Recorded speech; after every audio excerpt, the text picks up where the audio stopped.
සුබ දවසක් ප්‍රාර්ථනා කරන හැමෝටම නෙළු වසන්තය මැදින් ගිය චාරිකාවේ දෙවෙනි කොටස තමයි අද මම ඔයාලට අරන් ඇවිල්ලා තියෙන්නේ. ඉතින් අපි එදා යද්දි හොඳට මැස්සා. ඒ හින්දා අපිට හෝටලෙන් ඇතුළට යන්න බැරි වුණා.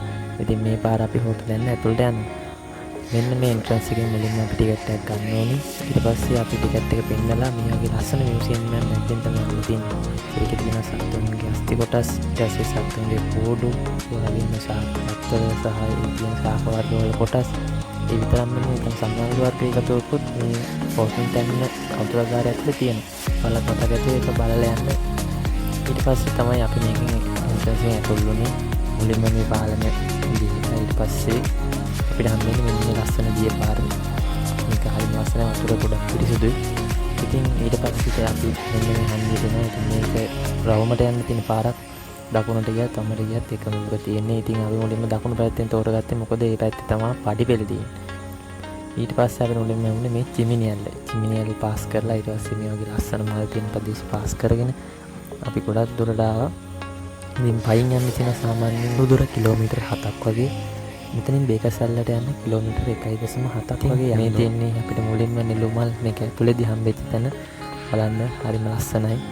මේ අපිට මුලින් මේ බේකසැල්ල කිට්ටුවෙන් තමයි හම්බුනේ. මොකද දකුණු පැත්තෙන් අපිට මුලින්ම හම්බෙන්නේ බේකසැල්ල.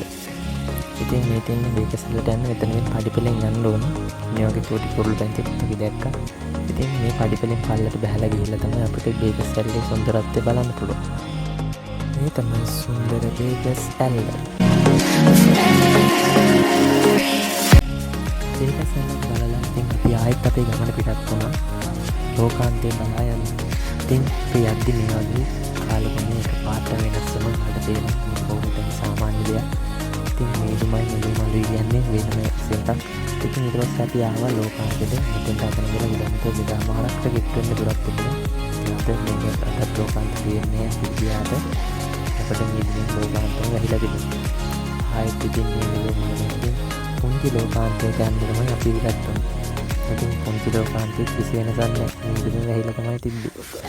ආයෙ අපි එද්දි ආයෙත් පොරොල්ලක් හම්බුණා. ඉතින් මොකටද තමයි අපි සත්තු දැක්කේ. අපි ආයෙත් මේ තුන්වන් හන්දියට ළඟා වුණා. කිලෝමීටර් 7කට වඩා වැඩි දුරක් පාස් කරගෙන. ඉතින් ආයෙත් ඉතින් මේ ලස්සන නෙළුමල් මැදින් අපි ඔය පැත්තට ගියා. ඉතින් මේ තමයි අපේ සුන්දර හෝටල් තැන්න චාරිකාවේ දෙවෙනි කොටසේ අවසානය.